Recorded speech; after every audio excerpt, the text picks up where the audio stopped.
하이퍼보릭 탄젠트를 정의를 하고 정의를 했으니까요. 이 하이퍼보릭 탄젠트로부터 그래프의 개형은 어떻게 생겼는지를 한번 살펴보도록 하겠습니다.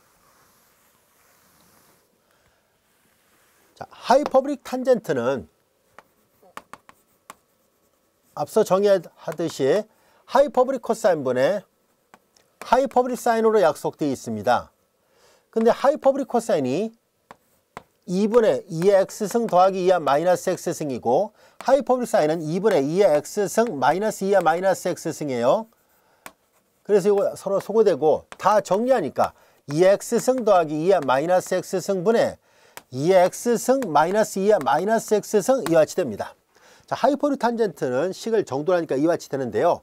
자, 이 함수가 훨씬 더 복잡해 보이죠. 그래서 약간 변형을 해 보도록 하겠습니다. 우리는 분모 분자에다가 2의 x승을 곱해 보겠습니다. 2의 x승을 다 곱해요. 전개하니까 2의 2x승 플러스 1, 2의 2x승 마이너스 1 이와 같이 됩니다. 자, 이런 모양이라는 것을 알 수 있고요. 그래서 얘네들을 이제 잘 비교를 해 보겠습니다. 그래프의 개형을 좀 그려보려고 해요. 자, 우리는 이미 우함수하고 기함수가 갖고 있는 기본적인 성질을 다 알고 있는 상태죠. 우리는 얘가 우함수, 얘가 기함수예요. 우함수분의 기함수는 기함수가 됩니다. 그래서 이 식 전체는 기함수예요. 기함수니까 원점 대칭이 되는 그래프라고 할 수 있습니다. 원점 대칭이 되는 그래프예요. 그래서 하이퍼보릭 탄젠트를 그래프를 그릴 때, 자, 이제 x가 0일 때 하이퍼보릭 코사인 제로는 1이죠. 왜냐면 이 하이퍼보릭 코사인의 그래프가 이렇게 생겼었으니까요. 0,1을 지났었으니까요. 그리고 x가 0일 때 2를 지나고 하이퍼보릭 사인은 x가 0일 때 0이에요. 그래서 x-이 0을 대입하면 분자는 0이고 분모 1이니까 1분의 0은 0, 여기를 지납니다. 그리고 이제 우함수분의 기함수는 전체가 기함수니까 그래서 오른쪽 반만 그리면 나머지 왼쪽 반은 원점을 중심으로 180도 회전 이동시켜서 그래프를 그리면 충분합니다. 자, 우리는 여기에서 잘 볼까요? x가, 자, 이제 이 식으로부터 이제 판단해 보도록 하겠습니다. 여기 잘 보면은 요것도 양수, 요것도 양수예요. 양수, 요것도 양수입니다. 근데 가운데가 덧셈이고 여기는 뺄셈입니다. 그러면 여기 또 요 똑같은 수가 얘도 있는데 덧셈하고 뺄셈이 있다면 이게 더 크죠. 얘보다는 얘가 더 커요. 이거 양수끼리 더했으니까 이거고, 얘는 양수에서 양수를 빼는 모양이잖아요. 근데 아무튼 요걸 잘 보면 알 수 있듯이 분모가 분자보다 크다는 것을 알 수 있습니다. 그리고 x가 0일 때 0을 지난다는 것을 알 수 있고요. 그래서 얘네들은 분모가 분자보다 크니까 이 값은 결코 2를 넘지 못한다는 것을 알 수 있습니다. 이해할 수 있겠죠? 아, 1보다는 작구나 라는 것을 알게 됐어요. y가 1보다는 작아요. 여기가 1이라 보겠습니다. 1보다는 작다는 것을 알 수 있고요. x가 무한대로 가면 어떤 현상이 벌어질지를 한번 살펴보겠습니다. x가 무한대로 가게 되는 경우를 한번 알아보도록 할까요? 자, 우리는 여기에서 주어진 식을 이렇게 표현을 했는데요. 여기에서 이렇게 바꿔도 돼요. 얘를 이렇게 바꿔도 되지만 또는 이렇게 바꿔도 되죠. 분모 분자에다가 2의 마이너스 x승을 곱해요. 2의 마이너스 x승을 곱해서 계산하면 1, 2의 마이너스 2x승, 1 마이너스 2의 마이너스 2x승. 오히려 얘는 이걸로 이해하는 게 더 낫겠네요. 여긴 덧셈이고 뺄셈이니까 1보다 작다. 같은 말이에요. 자, 이제 이렇게 됐습니다. 여기까지도 이해가 됐죠? 이걸로 설명할게요. 이게 더 이해하기 쉽겠네요. x가 무한대로 가버리면, 자, 보세요. 요 2의 마이너스 x승의 그래프는 감소하는 그래프잖아요. 2의 마이너스 2x든 2의 마이너스 x승이든 결과적으로 이렇게 감소하는 그래프예요. x가 무한대로 할 때 이거 0으로 가죠. 얘 0으로 가고 얘도 0으로 가니까 1분의 1. 극한점이 1로 갑니다. 그러나 덧셈 뺄셈이니까 1보다는 작은데 x가 무한대로 가야 겨우 1이 나온다고 할 수 있어요. x가 무한대로 가면 1에 가까워지고 그 밖에는 0과 1 사이에 써야 돼요. 그러니까 이 그래프는 이렇게 증가하면 안 되겠죠. 그럼 벗어나게 되니까. 그래서 얘는 이렇게 증가할 수밖에 없어요. 그래서 하이퍼보릭 탄젠트에 x가 0보다 클 때를 그림을 그리니까 이와 같이 됐고요. 기함수란 걸 확인했잖아요. 그래서 이제 원점 대칭이 돼야 되니까 나머지 반을 그리면은 이렇게 180도 회전 이동시키면 이런 모양이 됩니다.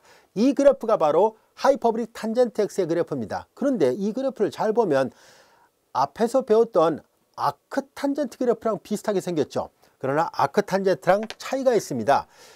주의할 점은 아크 탄젠트 x의 그래프는 그래프의 윤곽은 비슷하게 생겼습니다. 그러나 치역이 달라요.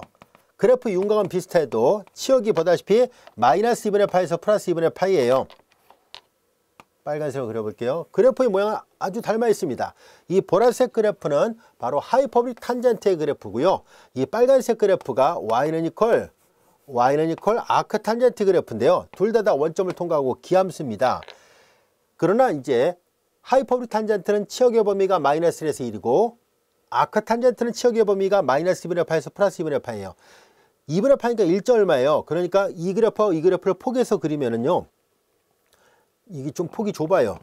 아크 탄젠트 그래프가 폭이 더 좁고 이렇게 그려집니다. 하지만 우리가 치역의 범위를 어느 정도 의식한 다음에 이제 두 개를 비교해 보면 비교가 되지만 멀리서 겉보기에 보면 두 개 그래프가 비슷하게 또는 똑같이 보이기 때문에 착각하기도 쉬운데요. 항상 이거 조심하세요. 아크 탄젠트는 치역의 범위가 이거고 그 다음에 하이퍼보릭 탄젠트는 치역의 범위가 이거예요. 마이너스 1보다 크고 플러스 1보다 작습니다. 그러나 전체적으로 본다면 그래프의 윤곽은 아주 닮아 있습니다. 자, 이것이 하이퍼보릭 탄젠트 x의 그래프입니다. 여기까지도 이해할 수 있겠죠. 자, 이제 이렇게 해서 하이퍼보릭 탄젠트의 그래프를 살펴봤습니다. 우리는 하이퍼보릭 코사인, 하이퍼보릭 사인, 그리고 하이퍼보릭 탄젠트도 알아봤네요. 자, 이어서 이제 하이퍼보릭 시컨트 x의 그래프를 그려보려고 합니다. 하이퍼보릭 시컨트를 이해하는 것은 쉽습니다. 왜냐하면 하이퍼보릭 시컨트는 정의 자체가 하이퍼보릭 코사인의 역수로 약속되어 있습니다. 자, 그러므로 하이퍼보릭 코사인의 그래프가 이렇게 하얀색 실선으로 되어 있는 0,1을 지나는 이 그래프였을 때 이걸 뒤집어 놓은 것이 하이퍼보릭 시컨트고요. 그리고 우함수거든요. 우함수의 역수도 우함수예요. 그래서 이 하이퍼보릭 시컨트도 좌우 대칭이 되는 우함수입니다. 그리고 증가하는 거에 역수를 취하면 감소하고요. 양수의 역수를 취해봤자 양수니까 이 x축을 아래를 내려가지는 않습니다. 증가하는 거에 역수니까 감소하죠. 그러니까 이렇게 됩니다. 그리고 우함수를 했으니까 좌우 대칭이니까 이런 모양으로 돼서 이 주황색으로 그려진 그래프가 바로 y는 이퀄 하이퍼보릭 시컨트 x의 그래프입니다. 이 그래프를 보면 알 수 있듯이 정형은 전실수범이고 치역은 0보다 크고 1보다 작거나 같습니다. 그리고 x가 0일 때 1을 지나고요. 우함수입니다. 자, 하이퍼보릭 시컨트 그래프도 이해할 수 있겠죠. 어렵지 않습니다. 자, 이번에는 하이퍼보릭 코시컨트를 생각해 보죠. 하이퍼보릭 코시컨트는 방금 전에 여기다 그렸던 하이퍼보릭 사인을 이용해서 생각해 보도록 하죠. y는 이퀄 하이퍼보릭 코시컨트 x는 하이퍼보릭 사인 x의 역수입니다. 하이퍼보릭 코사인은 항상 치역이 1보다 크거나 같으니까 분모가 0이 되는 점은 어떤 x에 대해서도 존재하지 않습니다. 그러니까 전실수 범위에서 잘 정의된 함수예요. 하지만 하이퍼보릭 사인은 이 그림을 보면 알 수 있듯이 0일 때 0이 돼서 분모가 0이 되면 불능이잖아요. 따라서 이 하이퍼보릭 코시컨트는 x가 0이 돼서는 정의되어 있지 않습니다. 따라서 정의역은 이 하이퍼보릭 코시컨트 x의 정의역은 0이 아닌 모든 실수 이렇게 되어 있습니다. 자, 0이 아닌 모든 실수에 대해서 자, 그럼 오른쪽 0이 아니라 했으니까 양수이거나 또는 음수인 경우를 살펴볼게요. 그리고 하이퍼보릭 사인이 기함수고 기함수의 역수는 기함수입니다. 그래서 이 함수 하이퍼보릭 코시컨트도 기함수니까 오른쪽 반의 그래프만 그려본 다음에 오른쪽 반의 그래프만 그린 다음에 왼쪽 반은 원점 대칭으로 그래프를 그리려고 합니다. 자, 그러면 오른쪽 반만 그려보도록 하죠. 자, x가 무한 들어가면 이거 증가하죠. 증가하는 거의 역수는 반비라니까 감소합니다. 그래서 줄어들고요. x가 0에 가까워지면 가까워질수록 하이퍼보릭 사인도 0으로 가죠. 그거의 역수니까 반비례해서 증가합니다. 자, 그래서 이런 반비례는 x분의 1이라는 그래프의 극한이라는 개념은 뒤에 가서 또 배웁니다. 미분편에서 좀 더 자세하게 배우는데요. 이 x분의 1이라는 이 직각 쌍곡선의 그래프처럼 반비라는 그래프거든요. x분의 1 이거잖아요. y는 이퀄 x분의 1. x가 0에 가까워지면 무한 들어가고 x가 무한 들어가면 0으로 가죠. 이렇게 반비라는 그래프예요. 역수의 개념은 그런 뜻이에요. 그래서 x가 0으로 가면 0으로 가죠. 그 역수니까 무한 들어가서 이렇게 되고요.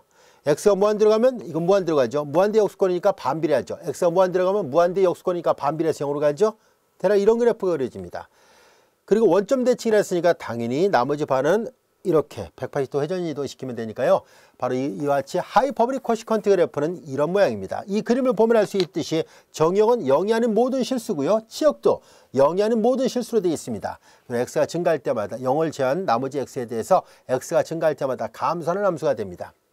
충분히 이해할 수 있겠죠. 자, 그래서 이렇게 되는 함수가 하이퍼보릭 코시컨트 x입니다. 자, 이제 하나 더 있죠. 바로 하이퍼보릭 코탄젠트를 다뤄보려고 합니다. 하이퍼보릭 코탄젠트는 하이퍼보릭 탄젠트 그래프랑 관련이 있습니다. 자, 이제 여섯 번째, 하이퍼보릭 코탄젠트는 정의 자체가 하이퍼보릭 탄젠트의 역수로 약속되어 있잖아요. 이게 하이퍼보릭 탄젠트예요. 분모가 0이 되면 불능이고요. 그래서 x가 0이 돼서는 안 됩니다. x가 0일 때 0이잖아요. 그리고 이 함수 자체가 원점 대칭이 되는 기함수니까 기함수 역수도 기함수예요. 그래서 하이퍼보릭 코탄젠트도 역시 기함수입니다. 따라서 이 함수의 그래프를 그릴 때 분모가 0이 되면 불능이니까 x = 0을 제외한 나머지 모든 실수입니다. 따라서 x가 0보다 클 때와 0보다 작을 때를 나눠서 생각해 보겠습니다. 자, 이제 하이퍼보릭 탄젠트 역수니까요. x 0보다 클 때 이 그래프는 0과 1 사이 있죠.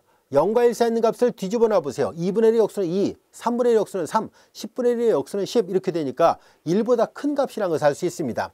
그래서 1에 보세요. x가 무한 들어갈 때마다 이렇게 증가하죠. 그러니까 1에 가까워지는 거에 역수를 취해봤자 1에 역시 가까워집니다. 그래서 이런 모든 것들을 잘 종합을 해볼게요. 얘도 기함수니까 오른쪽 반만 계산해보면 이해할 수 있어요. 자, 이제 0과 1 사이 있는 값을 역수를 취하니까 1보다 크죠. x가 무한 들어갈 때 1보다 커요. 그리고 x가 무한 들어가면 1에 가까워지죠. 1에 가까워지는 거 역수를 취해도 1이니까 그럼 그래프 이렇게 그려집니다. x가 0에 가까워지면 0으로 가죠. 무한수 역수꼴이니까 무한대로 가죠. 반비례하는 이런 직각삼각형의 그래프를 이해하고 있다면 쉽게 구할 수 있습니다.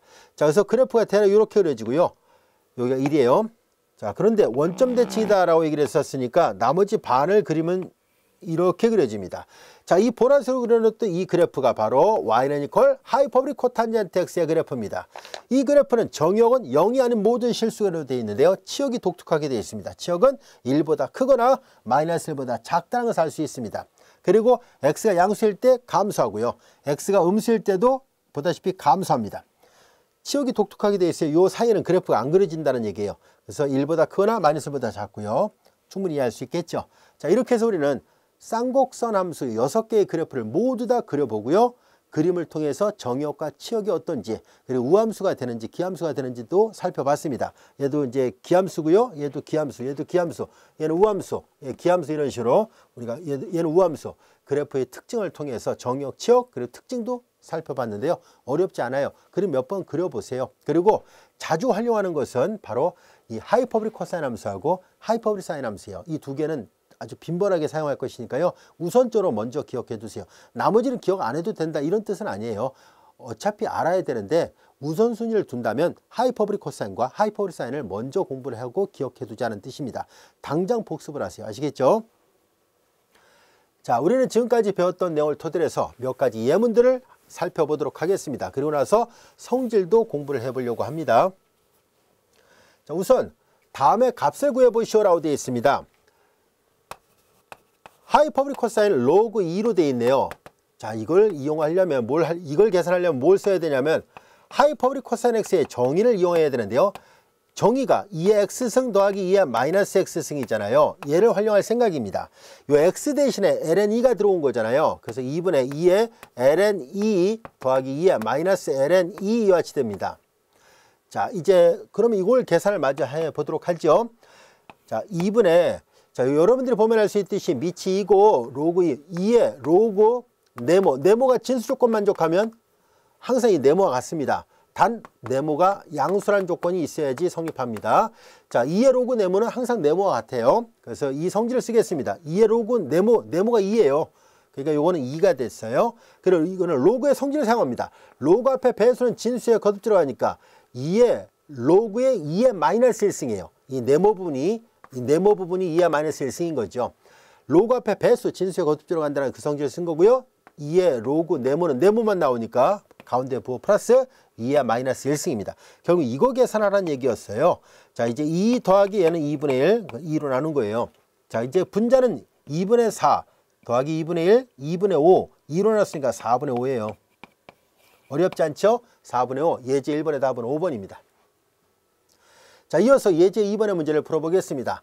다음 값을 구해보시라는 얘기인데 역시 비슷한 문제죠. 방금 전에 하이퍼보릭 코사인 로그 2를 계산했다면 이번에는 하이퍼보릭 사인 로그 2를 계산을 해보려고 합니다. 대동소이한 문제예요. 자, 하이퍼보릭 사인 로그 2를 계산합니다. 역시 정의로부터 하이퍼보릭 코사인은 가운데가 덧셈이었다면 하이퍼보릭 사인은 가운데가 마이너스입니다. 2의 로그 2, 마이너스 2의 마이너스 로그 2예요. 앞서 배웠던 것처럼 2의 로그 네모는 네모가 돼요. 그 앞에서 했던 것처럼 2의 마이너스 1승입니다. 자, 이거 계산하면 2 마이너스 2분의 1. 2분의 4에서 2분의 1 빼면 2분의 3. 2로 나눴으니까 4분의 3입니다. 그래서 4분의 3, 예제 2번의 답은 4번입니다. 자, 이어서 예제 3번의 문제를 보겠습니다. 3번은 방정식의 해를 구하시오라는 얘기예요. 자, 이제 요 방정식의 해가 A라고 하자라는 얘기예요. 자, 2의 X승 하이퍼보릭 사인 X예요. 하이퍼보릭 사인 X 이퀄 2의 해란 얘기는 X가 구해졌다는 얘기예요. X가 바로 이걸 만족하는 X가 A라는 얘기였어요. 그 말은 곧 얘를 A를 대입하면 이 방정식을 만족해야 돼요. 그래서 2의 A승 하이퍼보릭 사인 A는 2가 돼야 돼요. 자, 그런데 우리는 여기에서 2의 A승 하이퍼보릭 사인은 정의로부터 2의 X 대신 A를 쓴 거잖아요. 가운데 마이너스 2야 마이너스 A승 이거와 같고 이렇게 되죠. 자, 정의대로 쓴 거예요. 자, 양변에 2를 곱합니다. 양변에 2를 곱하면은 자, 여기는 전개하면 지수법칙으로부터 2의 2a승 마이너스 이렇게 전개하니까 2를 곱하고요. 이렇게 계산하면 2의 0승이니까 1이 나오고 이퀄 여기는 이렇게 곱하니까 4가 됐습니다. 어렵지 않죠? 2의 2a승은 이퀄 5 이렇게 됐어요. 넘긴 거예요. 따라서 이 식의 양변에다 로그를 취합니다. ln 5가 됐고요. 진수의 거듭적 로그 앞에 배수 내려가요. 그래서 2a, ln 2는 1이잖아요. 그래서 ln 5 이와 같이 되고 a를 구하라는 얘기, a를 구하라는 얘기가 아니라 그냥 하이퍼보릭 시컨트 2a를 구하라는 얘기였군요. 자, 그래서 우리는 요걸 그대로 이용하면 되겠네요. 자, 2a가 로그 5로 되어 있었으니까 따라서 하이퍼보릭 시컨트 2a죠. 그 말은 곧 하이퍼보릭 시컨트 로그 5를 구하라는 얘기예요. 앞에 했던 문제와 비슷하죠. 쌍곡선 함수가 있고 로그 2 뭐 이런 식이잖아요. 얘도 비슷하게 그렇게 되어 있습니다. 자, 이제 그러면 하이퍼보릭 시컨트니까 하이퍼보릭 시컨트는 하이퍼보릭 코사인의 역수를 나타내잖아요. 하이퍼보릭 코사인의 역수예요. 그래서 2의 로그 5 가운데 덧셈 2의 마이너스 로그 5 분모 1인데 역수니까 뒤집어져서 2가 올라가요. 내양분의 외양을 하니까 이렇게 됐죠. 자, 2의 로그 네모는 네모가 된다 했었고요. 이건 로그 앞에 배수는 진수에 거듭 들어가니까 5의 마이너스 1승은 5분의 1이에요. 결국은 이렇게 되는군요. 자, 이거 통분하죠. 5분의 25에 대를 되니까 26분의 2예요. 분모에 분모 1로 보고 내양분의 외양을 합니다. 약분되지요? 그러니까 13분의 5가 되는군요. 어렵지 않죠? 간단한 방정식의 문제였어요. 13분의 5. 그래서 3번의 답은 1번입니다. 자, 이어서 비슷한 문제를 하나 더 풀어보도록 할게요. 예제 4번. 이번에도 방정식의 해를 구해보세요라는 얘기예요. 대동소이 해요. 조금 전에 했던 거와 별반 차이 없습니다. 자, 요거는 처음부터 이렇게 지수로 주어져 있습니다. 즉, 하이퍼보릭 사인이 1이 되는 해를 구하란 말과 같은 말이에요. 즉, 이건 이제 이런 말과 동치였던 거죠. 문제를 다시 만들어 보면 이 방정식의 해를 구해보세요라는 말과 동치였던 거예요. 자, 이제 우리는 양변에 2를 곱합니다. 그래서 2의 x승 마이너스 2의 마이너스 x승 이퀄 2가 됐죠. 자, 우리는 이 방정식을 풀기 좋게 하기 위해서 이 식의 양변에다 다 2의 x승을 곱합니다. 2의 x승을 곱하면 2의 2x승 지수법칙 적용하니까 2의 x승하고 2의 마이너스 x승은 2의 0승이 되니까 1 이퀄 2배 2의 x승이에요. 2의 x승을 다 곱한 거예요. 이제 얘를 한쪽으로 다 넘겨요. 2의 2x승 마이너스 2배 2의 x승 마이너스 1 이퀄 제로. 자, 여기에서 2의 x승을 하나의 문자로 간주를 해볼까요? 2의 x승을 하나의 문자 x라 놓겠습니다. 문자를 치환한 거죠. x라 하면 자, 지수함수는 앞에서 그림을 그려본 것처럼 2의 x승은 보다시피 항상 0보다 크죠. 얘를 대문자 x로 놨었는데 결과적으로 이건 양수라는 것을 알 수 있습니다. 따라서 얘를 x라 놨었으니까 대문자 x제곱 마이너스 2x 마이너스 1 이퀄 제로. 방정식의 해를 구하는데 양의 실근을 구하라는 얘기예요. 양의 근을 구해보세요라는 얘기예요. 자, 그럼 이 2차 방정식의 근의 공식에다 대입해 보도록 하죠. 1차식 앞에 개수가 짝수니까 간편 공식에다 적용을 하겠습니다. 그럼 x는 이퀄 최고점 앞에 개수 1분의 마이너스 b'이에요. 그래서 이 1 플러스 루트 b'의 제곱 마이너스 ac예요. a가 1이고 c가 마이너스니까 마이너스 플러스에 이렇게 돼서 1 플러스 루트 2가 되는데, 보다시피 이 x는 0보다 커야 된다라고 얘기를 했었으니까 마이너스가 무형근이라는 것을 알 수 있습니다. 이해됐죠? 자, 그런데 이 대문자 x를 우리가 중간에 계산하기 좋게 하기 위해서 치열한 값이었으니까 결과적으로 이 x승이 1 플러스 루트 2라는 얘기고, 이걸 풀기 위해서 양변에 자연로를 취합니다. 이 x승 러그 1 플러스 루트 2가 되죠. 진수곱조 로그 앞에 배수로 내려가고, ln은 밑과 진수 같은 오는 1이니까 그래서 x는 러그 1 플러스 루트 2. 자, 이렇게 됩니다 라는 것을 알게 됐습니다.